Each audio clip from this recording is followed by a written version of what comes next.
നമ്മൾ ഈ press meet നടത്തുന്നത് ഞങ്ങളുടെ സന്തോഷം അറിയിക്കാൻ വേണ്ട കേട്ടോ. വേറെ സാധാരണ പ്രസ് മീറ്റ് എന്തെങ്കിലുമൊക്കെ സിനിമ റിലീസായതിനു ശേഷം പ്രത്യേകിച്ച് എന്തെങ്കിലുമൊക്കെ പ്രശ്നങ്ങൾ പറയാനായിരിക്കും. പക്ഷേ നമ്മൾ ഭയങ്കര എക്സൈറ്റഡ് ആണ്. Written and directed by God എന്ന് പറഞ്ഞാൽ നമ്മുടെ പടത്തിന് കിട്ടുന്ന റെസ്പോൺസ് വെച്ചിട്ട്. ഇന്നലെ സൺഡേ ആയിരുന്നു. പക്ഷെ നമ്മുടെ പോലത്തെ ഒരു ചെറിയ പടത്തിന് ലുലു പോലത്തെ PVR വലിയ തിയേറ്ററിൽ ഓൾമോസ്റ്റ് ഹൗസ്ഫുൾ ഷോ കിട്ടുക എന്ന് പറഞ്ഞാൽ അതൊരു ചെറിയ കാര്യമല്ലായിരുന്നു. ഞങ്ങൾ അവിടെ പോയി ഓഡിയൻസിനെ കണ്ടു. എല്ലാവരും ആക്ച്വലി നമ്മളവിടെ ഉള്ളത് അവർക്ക് അറിയില്ലായിരുന്നു. പക്ഷെ അവർ ക്ലാപ്പ് അടിച്ചുകൊണ്ടാണ് അവർ സിനിമ തീർന്നപ്പോഴത്തേക്കും ആ സിനിമയെ അവർ സ്വീകരിച്ചത്. അതിനുശേഷമാണ് ഞങ്ങൾ ചെല്ലുന്നത്. ഒരുപാട് സന്തോഷമായി. ആക്ച്വലി പറഞ്ഞാൽ സന്തോഷ കണ്ണുനീരായിരുന്നു ഞങ്ങളെല്ലാവരുടെയും കണ്ണിൽ. പല സ്ഥലത്തും നമുക്ക് ഹൗസ്ഫുൾ ഷോസ് അല്ലെങ്കിൽ നിയറിങ് ടു ഹൗസ്ഫുൾ ഷോസ് കിട്ടുന്നുണ്ട്. പക്ഷേ ചില സെൻറ്റേഴ്സിൽ ഡെഫിനറ്റ്ലി നമുക്ക് ഷോസ് നടക്കാണ്ട് വന്നിട്ടുണ്ട്. തേഴ്സ്ഡേ ആയിരുന്നു പടം റിലീസ്. ഏത് സെൻറ്റേഴ്സ് ആണെന്നുള്ളത് ഞാൻ പറയുന്നില്ല കൃത്യമായിട്ട്. പക്ഷേ പല സെൻറ്റേഴ്സിലും നമുക്ക് ഷോ നടക്കാണ്ട് വന്നിട്ടുണ്ട്. അതിനുശേഷം പിറ്റേ ദിവസം ആയപ്പോഴത്തേക്കും ചെറിയൊരു ഇമ്പ്രൂവ്മെൻ്റ് ഉണ്ടായി. അങ്ങനെ ഷോ നടക്കാത്ത സ്ഥലത്ത് ഷോ നടന്നു, പക്ഷെ എന്നാലും ആൾ കുറവായിരുന്നു. അതിനുശേഷം സാറ്റർഡേ സൺഡേ ആയപ്പോഴത്തേക്കും നമുക്ക് നല്ല ഒരു ഇമ്പ്രൂവ്മെൻറ്റ് കാണാൻ സാധിച്ചു. പിന്നെ ഡെഫിനറ്റ്ലി ഇന്ന് മൺഡേ ആണ്. Monday is A working day. സ്കൂളൊക്കെ ഓപ്പൺ ആയ സമയമാണ്. അതുകൊണ്ട് വീണ്ടും ഒരു ചെറിയ ഗ്രാഫ് താഴത്തേക്ക് വന്നിട്ടുണ്ട്. പക്ഷേ നമ്മൾ നൈറ്റ് ഷോസൊക്കെ അത്യാവശ്യം ആൾക്കാർ കയറുമെന്നാണ് നമ്മുടെ പ്രതീക്ഷ. നമ്മൾ ഒരു ഫാൻറ്റസി സിനിമയാണ് നമ്മൾ ഉദ്ദേശിച്ചിരിക്കുന്നത്. Written directed by God. സണ്ണിയാണ് ദൈവമായിട്ട് അഭിനയിച്ചിരിക്കുന്നത്. നല്ല മെസ്സേജസ് കൊടുക്കുന്ന ഒരു പടമാണ് അത്. അങ്ങനെ വേണം പ്ലാൻ ചെയ്തതും ആൾക്കാർക്ക് ആ മെസ്സേജ് കിട്ടുന്നുണ്ട്. ഇന്നലെ ഇപ്പം നമ്മൾ ഒരു തിയേറ്ററിൽ, ഷണേഴ്സ് തിയേറ്ററിൽ നമ്മൾ ഒരു കേക്ക് കട്ടിങ് ഉണ്ടായിരുന്നു. അപ്പോൾ അവിടെ ഒരു ഷോയ്ക്ക് ശേഷമാണ് നമ്മൾ ചെയ്തത്. അവിടെ കുറച്ച് സീനിയർ സിറ്റിസൺസ്, കുറച്ച് അമ്മമാർ, അത്യാവശ്യം നല്ല പ്രായമുണ്ട്, എനിക്ക് തോന്നുന്നു മോർ ദാൻ 70 അല്ലേ, 70+ ആയിട്ടുള്ള കുറച്ച് അമ്മമാർ വന്നിരുന്നു സിനിമ കാണാൻ. അവരും ഇതിനെപ്പറ്റി തന്നെ സംസാരിക്കുമായിരുന്നു. ഇപ്പോഴത്തെ യങ്സ്റ്റേഴ്സ് കാണേണ്ട ഒരു സിനിമയാണെന്ന്. ഈ സിനിമ ഡെഫിനറ്റ്ലി ഫാമിലി മൂവി തന്നെയാണ്. നമ്മൾ ഫാമിലി മൂവി എന്ന് പറയുമ്പോൾ അതിനൊരു പ്രത്യേക കാറ്റഗറി നമ്മൾ വിചാരിക്കുന്നത് ഭാര്യയും ഭർത്താവും മക്കളും കൂടെ വന്ന് കാണുന്ന ഒരു സിനിമ, അല്ലെങ്കിൽ പെണ്ണുങ്ങൾക്ക് കൂടുതൽ ഇഷ്ടപ്പെടുന്ന സിനിമ.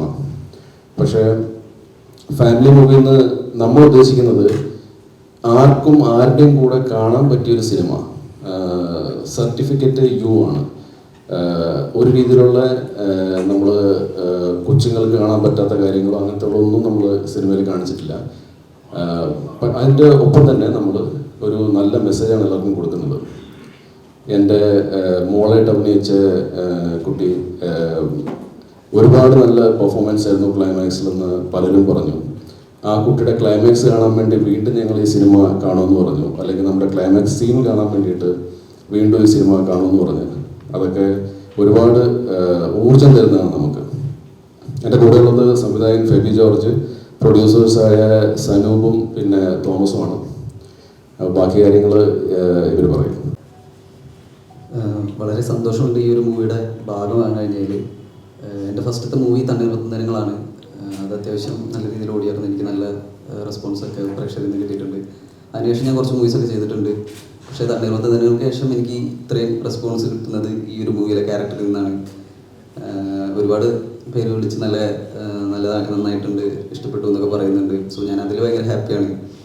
പിന്നെ അറിയാലോ, നമ്മളൊരു ചെറിയ മൂവിയാണ്, അതിൻ്റേതായ കുറച്ച് പ്രശ്നങ്ങളും കാര്യങ്ങളൊക്കെ ഉണ്ട്. പക്ഷേ ഇപ്പോൾ ഷോസ് കാര്യങ്ങളൊക്കെ കയറി വരുന്നുണ്ട്. നമ്മളതിൽ ഭയങ്കര ഹാപ്പിയാണ്.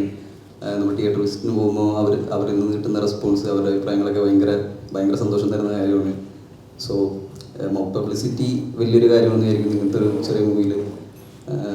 സോ ഇനിയുള്ള സമയങ്ങളിൽ പതുക്കെ ന്യൂസ് കയറി വരും എന്ന് വിചാരിക്കുന്നു. സന്തോഷം. എല്ലാവരും സപ്പോർട്ട് ചെയ്യുക, പ്രാർത്ഥിക്കുക. Thank you. ആക്ച്വലി ഇന്നലെ നമ്മൾ PVR പോയപ്പോഴത്തേക്ക് എല്ലാവരുടെയും റെസ്പോൺസ് ഭയങ്കര എക്സൈറ്റിംഗ് ആയിരുന്നു. ആക്ച്വലി നമ്മൾ വിചാരിച്ച ഫാമിലി ഓഡിയൻസ് മാത്രം സ്വീകരിക്കും തോന്നുന്നു. ബട്ട് യൂത്തിൽ നിന്ന് കൈയിടുന്നുണ്ട്, കൊച്ചു കുട്ടിക്ക് വരെ ഇഷ്ടപ്പെടുന്നുണ്ട്. ബട്ട് ഇപ്പം ആക്ച്വലി നമ്മൾ തേഴ്സ്ഡേ ആണ് മൂവി റിലീസാക്കിയത്. ബട്ട് കമ്പയർഡ് ടു ഇങ്ങനെ ഓരോ ദിവസം കൂടുന്തോറും നമ്മുടെ കളക്ഷൻ വൈസ് ആയാലും നല്ല ഇമ്പ്രൂവ്മെൻറ്റ് വന്നുകൊണ്ടിരിക്കുകയാണ്. അപ്പം നിങ്ങളുടെ എല്ലാം സപ്പോർട്ട് ഉണ്ടെങ്കിൽ നമുക്ക് ആക്ച്വലി ഇത് നല്ലൊരു സൂപ്പർ ഹിറ്റാക്കി മാറ്റാം. എന്തായാലും ഒരു കാര്യം ഉറപ്പാണ്, ഫെമി ജോർജ് എന്ന് പറയുന്ന സംവിധായകൻ ഒരു വാഗ്ദാനം തന്നെയാണ് മലയാളം ഇൻഡസ്ട്രിക്ക്. മലയാളം ഇൻഡസ്ട്രി ഞാൻ എടുത്തു പറയുന്നില്ല, ഫിലിം ഇൻഡസ്ട്രിക്ക് ഒരുപാട് നല്ല സിനിമകൾ ഫെബിയുടെ ത്രൂടെ വരുന്നതായിരിക്കും. പിന്നെ 3 റൈറ്റേഴ്സ്, നമ്മുടെ ജോമോൻ, ലിൻഡോ, പിന്നെ റോഷൻ, ഇവർ 3 പേരും നല്ല ഉഗ്രം റൈറ്റേഴ്സാണ്. നിങ്ങൾ കുറച്ച് പേരൊക്കെ സിനിമ കണ്ടുവിടുന്നല്ലേ?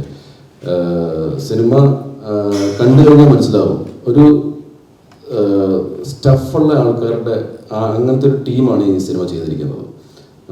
അപ്പോൾ അതുകൊണ്ട് തന്നെ ഞാനും ഫ്യൂച്ചറിൽ ഇവരുടെ ടീമിൽ നിന്ന് കുറച്ച് നല്ല പ്രൊജക്ട്സ് ഞാൻ പ്രതീക്ഷിക്കുന്നുണ്ട്. അതായത് ഞാൻ അഭിനയിക്കുന്നുള്ളതല്ല, ഇവർ ആരെ വെച്ച് പടം ചെയ്താലും അതിനകത്ത് ഭാഗമാകാൻ പറ്റിയാൽ ഒരുപാട് സന്തോഷം. ഇനി ഭാഗമല്ലെങ്കിലും ഈ ഒരു വേളയിൽ എനിക്ക് പറയാനുള്ളത്, നല്ല സിനിമകൾ നമുക്ക് ഇവരുടെ ടീമിൽ നിന്ന് കിട്ടുമെന്നാണ്. ആസ് എ പ്രൊഡ്യൂസർ ഹാപ്പിയാണ്. ഒരുപാട് സ്ഥലത്തുനിന്ന് അഭിപ്രായങ്ങളും കണ്ടിട്ട് വിളിച്ച് ഒരുപാട് പേര് വിളിച്ച് നല്ല നല്ല അഭിപ്രായങ്ങൾ പറയുന്നുണ്ട്. ഭയങ്കരമായിട്ട് ഇഷ്ടപ്പെട്ടു എന്നൊക്കെ പറയുന്നുണ്ട്. മിക്ക സ്ഥലത്തും ഫുൾ ഹൗസ്ഫുൾ ഷോസ് ആണ്. അതെല്ലാം ഞങ്ങളെല്ലാവരും അറിയിക്കുന്നുണ്ട്. പിന്നെ പ്രൊഡ്യൂസർ എന്ന് പറയുമ്പോൾ അല്ലെ, ഒരു സാമ്പത്തികമായി കുറച്ച് പൈസ കിട്ടണം എന്നൊക്കെ ആഗ്രഹമുണ്ട്. ഫിലിമിൽ ഹാപ്പിയാണ്, ഫിലിമിൻ്റെ അഭിപ്രായത്തിലും ഹാപ്പിയാണ്. അപ്പം ഇനി വരും ദിവസങ്ങളിൽ പ്രേക്ഷകർ നിങ്ങളും എല്ലാം സപ്പോർട്ട് ചെയ്തിട്ട് വേണം പടം നല്ല രീതിയിലാണെങ്കിൽ വേണം ഒന്ന് മുന്നോട്ട് പോകാൻ. അതിന് എല്ലാവരും സപ്പോർട്ട് ചെയ്യാം. എന്താ പറയുക, എക്സൈറ്റഡ് ആണ്. കാര്യം ഞാൻ എൻ്റെ ഫസ്റ്റ് പടമാണ് മലയാളം ഇൻഡസ്ട്രിയിൽ വന്നിട്ട് ഞാൻ ആദ്യമായിട്ട് പ്രൊഡ്യൂസ് ചെയ്യുന്ന ഒരു പടമാണ്. ചെറുപ്പം തൊട്ടേ ആഗ്രഹമുള്ള ഇൻഡസ്ട്രി ആയിരുന്നു. ഒരു ഫിലിം ചെയ്യുക, അല്ലെങ്കിൽ ഒരു ഫിലിം കാണുമ്പോൾ ഒരു മോട്ടിവേഷൻ ആയിരിക്കും. അപ്പോൾ നമ്മൾ ചിലർ പറയും, ചില ഫിലിംസ് കാണുമ്പോൾ നമുക്കത് ഇൻസ്പിറേഷൻ ആണെങ്കിൽ ഇൻസ്പിറേഷനും, നെഗറ്റീവ് ആണെങ്കിലും അത് ബാധിക്കുന്നുണ്ടെന്ന് നമ്മൾ പലപ്പോഴും പറഞ്ഞു കേട്ടിട്ടുണ്ട്. അതേപോലെ ഈ പടം നമ്മൾ ചെയ്യുമ്പോൾ നമുക്കൊരു വിശ്വാസം എന്ന് പറയുന്നത്, ഈ പടത്തിലൂടെ ആൾക്കാരിലേക്ക് കുറച്ച് വാല്യൂസ്, മോറൽസ് ഒക്കെ കിട്ടും. ഞാൻ പലപ്പോഴും പറഞ്ഞൊരു കാര്യമാണ്, കുറച്ച് മോറൽസ് നമുക്ക് കൊടുക്കാൻ സാധിക്കുന്നുണ്ടെന്നുള്ള വലിയൊരു കാര്യമാണ്. ഇത് കുറച്ച് എൻ്റെ ഒരു പരിചയത്തിൽ അച്ഛന്മാരും അല്ല, എനിക്ക് പരിചയമില്ലാത്ത അച്ഛന്മാരുൾപ്പെടെ അവർ വിളിച്ചു പറഞ്ഞൊരു കാര്യം എന്ന് വെച്ച് കഴിഞ്ഞാൽ, ഇപ്പോഴത്തെ സമൂഹത്തിന് കൊടുക്കാൻ പറ്റുന്ന മെസ്സേജുള്ളൊരു പടമാണ്. അപ്പോൾ അത് കേൾക്കുമ്പോൾ സന്തോഷമുണ്ട്. നല്ലൊരു പടം ചെയ്യാൻ പറ്റിയത് സന്തോഷിക്കുന്നു. അമ്മമാർ കണ്ട് നല്ല അഭിപ്രായങ്ങൾ പറയുന്നു. പിന്നെ വിജയം തോൽവി അത് ഈ പറഞ്ഞ പോലെ ഡിപ്പെൻസ്, പല കാരണങ്ങൾ കൊണ്ടും ഡിപ്പെൻസ്. പക്ഷേ നല്ലൊരു പടം എടുക്കാൻ പറ്റുക എന്ന് പറയുന്നത് ഞങ്ങളെല്ലാവരും ഹാപ്പിയാണ്. പിന്നെ പടം നല്ല രീതിയിൽ ഓടുന്നു എന്നുള്ളത് അതിനേക്കാൾ വലിയ ഹാപ്പി. നമ്മൾ വിചാരിച്ചേക്കാൾ നല്ല രീതിയിൽ പടം കയറുന്നുണ്ട് എന്നുള്ളത് നമുക്ക് ഭയങ്കര, അതും സമയം, എന്നാൽ സ്കൂളിൽ പോകുന്ന സമയമാണ്. പല ഫാമിലീസിനും ഈ പറഞ്ഞ പോലെ പിള്ളേർ സ്കൂളിൽ പോകുന്ന സമയം, അവധിക്കാല സമയം നോക്കിയേ പോകാൻ പറ്റുള്ളൂ എന്നുള്ള പരാതികളും വരുന്നുണ്ട്. അപ്പോൾ അതിനിടയിലും പടം കാണാൻ ആൾക്കാർ സമയം കണ്ടെത്തി പോകുന്നതിൽ ഒരുപാട് സന്തോഷം. ഇത്രയും തന്ന സപ്പോർട്ട് ഇനിയും നമ്മുടെ പടത്തിന് ഉണ്ടാകണമെന്ന് ഞങ്ങളെല്ലാവരും ആത്മാർത്ഥമായി അഭ്യർത്ഥിക്കുന്നു, ആഗ്രഹിക്കുന്നു. അപ്പോൾ എല്ലാവരും പടത്തെ വിജയിപ്പിക്കുക. Thank you.